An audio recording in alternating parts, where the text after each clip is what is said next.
When Coca-Cola re-entered the Indian market in 1993, they killed the whole Indian soda industry. Thumbs Up sold to Coca-Cola. Limca acquired by Coca-Cola. Gold Spot discontinued. Maaza also bought by Coca-Cola. Dukes vanished. One by one, every Indian beverage brand got acquired or disappeared from the market. Today, Coca-Cola controls more than 60% of India's 20,000 crore carbonated drinks market and sells more than 2 billion bottles every year.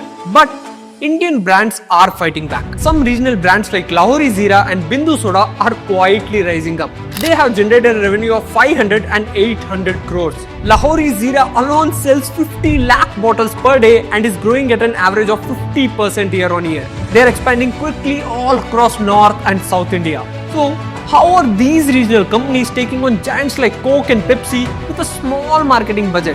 What gap did these brands find which Coke and Pepsi missed? This video is made possible by Lemon, the investment app. While Coca-Cola and Pepsi are fighting for market share, they missed a very important key insight of the Indian market. The local street vendors who sold fresh lemon soda and buttermilk were outselling these branded beverages. Lahori Zeera was launched in 2017 by three cousins, Saurabh Munjal, Nikin Zavda and Saurabh Bhutna, who noticed this gap in the Indian beverage market. Bindu Soda was started in Karnataka by a small entrepreneur who noticed that his grandfather's homemade Jeera water was more popular than soft drinks in family gatherings. These are not some venture capital backed startups. They just understood what MBAs at Coca-Cola and Pepsi had missed. Today, Lahori Zeera's factories produce 50 lakh bottles per day and Bindu Soda has quietly captured the market share in South India. They achieved this without spending a single rupee on IPL sponsorships and without hiring Bollywood stars for advertisements. So, what did they do differently? Insight 1. Cracking the market.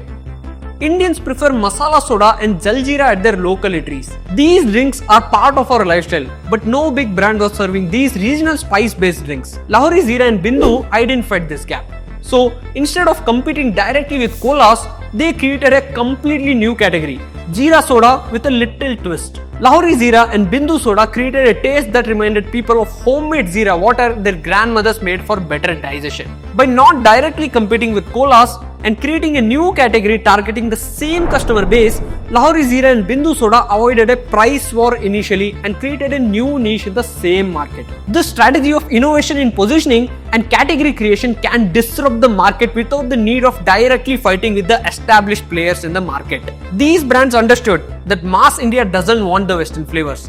They wanted a convenient form of flavors they already loved. This strategy also gave them first mover advantage. The unique but familiar taste was something new to consumers, so they recommended it to others, and these local brands got genuine word of mouth marketing. The global brands like Coke and Pepsi could not replicate this cultural relevance.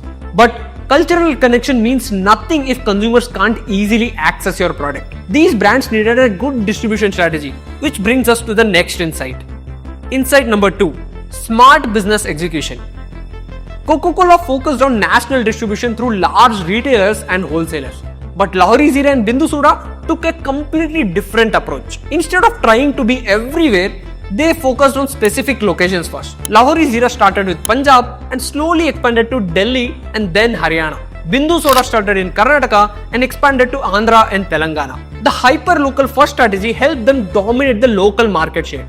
In some districts of Punjab, Lahori Zeera outsells Pepsi. Also, focusing on a few locations means lower transportation costs and faster delivery. These brands mainly focused on building distribution in tier 2 and 3 cities, targeting the chaiwalas and local kirana shops, where people are not so brand conscious. Lahori Zeera and Bindu Soda adopted a direct-to-retailer approach instead of traditional distribution channels to build trust and visibility at local outlets. Both Lahori Zeera and Bindu Soda did not spend crores on marketing gimmicks or lifestyle positioning. Instead of hiring celebrities to endorse their product, they collaborated with hyper-local influencers and used authentic consumer stories to create deeper and more personal connection with their target market. And their pricing strategy was very aggressive. A bottle of Lahori Zeera cost just 10 rupees. They positioned themselves as an affordable option for both urban and rural markets. And in a price-sensitive market like India, where people quickly switch brands because of a small price change, this strategy was very effective. It helped them go deeper into the mass market. But to scale, a company cannot just rely on pricing.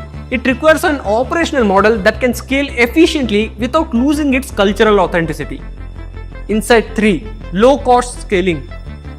To expand, Lahori Zeera followed a low-cost, asset-light model. Instead of setting up factories in every state, they partnered with local manufacturers. They kept raw material sourcing and sales in-house, but signed agreements with co-bottlers to scale production and distribution. This helped Lahori Zeera maintain the quality without heavy upfront investment and gave Lahori Zeera flexibility to scale quickly and meet increasing demand for their product. This scaling model gives these regional brands an advantage of continuous innovation. When Lahori Zeera expands to a new region, they don't just replicate their existing products. They study local preferences and create new variants and products. Coca-Cola and other global brands cannot easily replicate this model because it contradicts their global standardization strategy. Global brands are optimized for scale and consistency, not cultural adaptation and regional authenticity. But these Indian brands gain a strength from diversity.